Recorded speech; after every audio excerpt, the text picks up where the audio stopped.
আসসালামু আলাইকুম। Smart laptop solution পক্ষ থেকে সবাইকে স্বাগতম। আজকে আমাদের মাঝে একটা ল্যাপটপ আসছে ডেল।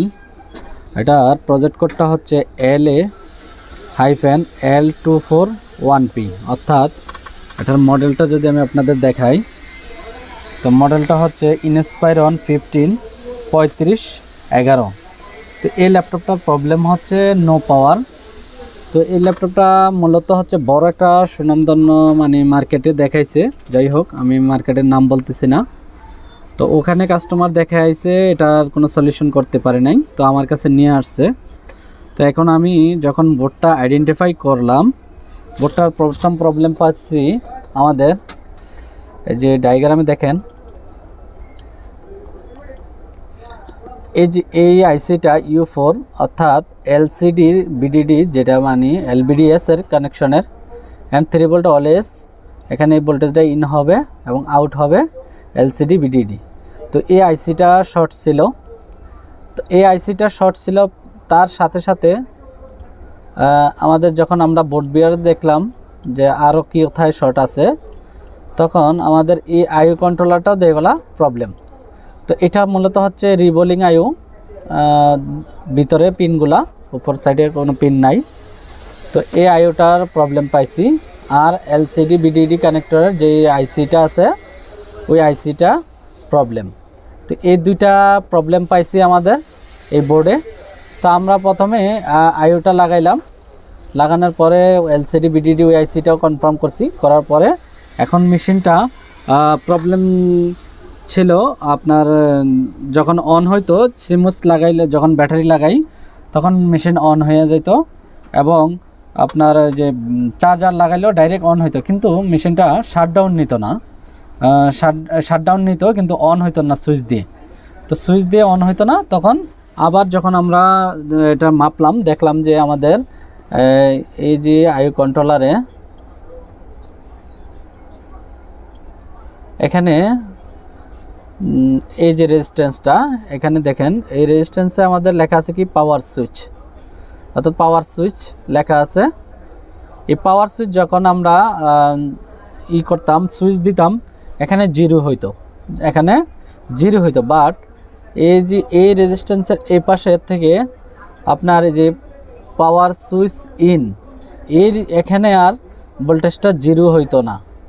জিরো না হওয়ার কারণে এখানে প্রবলেম ছিল, আইও থেকে এই রেজিস্ট্যান্সের কমিউনিকেশন ঠিক ছিল না। যখন আমরা আবার কমপ্লিটলি কাজ করলাম, তখন এখান থেকে কমিউনিকেশন ঠিক হইলো, এবং আমরা এখন বোর্ডটা টোটালি মাদারবোর্ডটা ওকে আছে। এখন দেখেন চার্জার লাগানো আছে, চার্জার লাগাইছি, ব্যাটারি লাগানো, মেশিন শাটডাউন অবস্থায় আছে। আমরা এখন দেখি সুইচটা দিয়ে মেশিনটা অন হয় কিনা। সুইচ করলাম, মেশিন এই যে এখন কিন্তু মেশিন আমাদের অন হয়ে গেছে। এবং সাথে আরেকটা প্রবলেম পাইছি আমাদের, এই মেশিনটা যখন আমি অন করছি শুধু বায়োস আইসা হ্যাং হয়ে থাকতো, যেহেতু অন্য জায়গায় মেশিনটা দেখাইছে। তখন কি করছে ওরা, নেটের একটা বায়োস দিয়েছিল, ওই বায়োসে কোনো কাজ করতেছিল না। তখন আমরা আবার বায়োস তৈরি করে, এডিটিং করে, তারপরে আমরা বায়োসটা দেওয়া হয়েছে। আমি একটু দেখাই যে আমরা যে বায়োসটা দেওয়া হয়েছে, এই যে UC5, এই যে এই বায়োসটা আমরা দিছি, আর ওদের এই বায়োসটা দেওয়া ছিল। আর তারপরে আবার UC6, এখানে এই বায়োসটা আমরা দিছি, আর এই বায়োসটা ওদের দেওয়া ছিল। তো ওই বায়োসটা দিয়ে আমাদের হ্যাং করতেছিল। তারপর আমরা যখন বায়োসটা এডিটিং করে নতুন করে তৈরি করে বায়োসটা দিলাম, এখন প্রপারলি আমাদের ল্যাপটপের উইন্ডোজ চলে আসছে, ওপেন হয়েছে।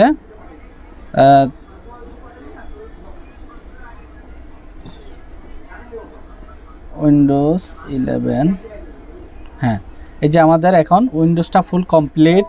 আমাদের ল্যাপটপের মেশিনের এই যে চার্জ নিচ্ছে, 57% চার্জ দেখাচ্ছে। এবং আমরা দেখি ল্যাপটপটা কোন জেনারেশনের, একটু যদি প্রপার্টিজে যাই,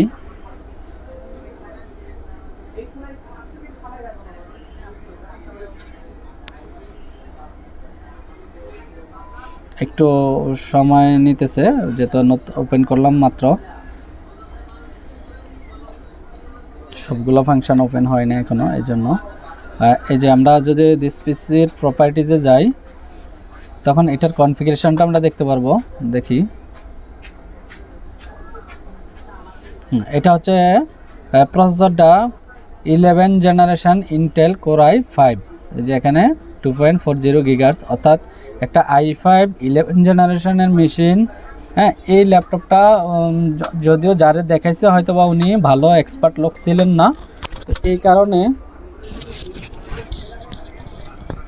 এক্সপার্ট লোক না থাকার কারণে মেশিনটার মূলত প্রবলেমটা তারা আইডেন্টিফাই করতে পারে নাই।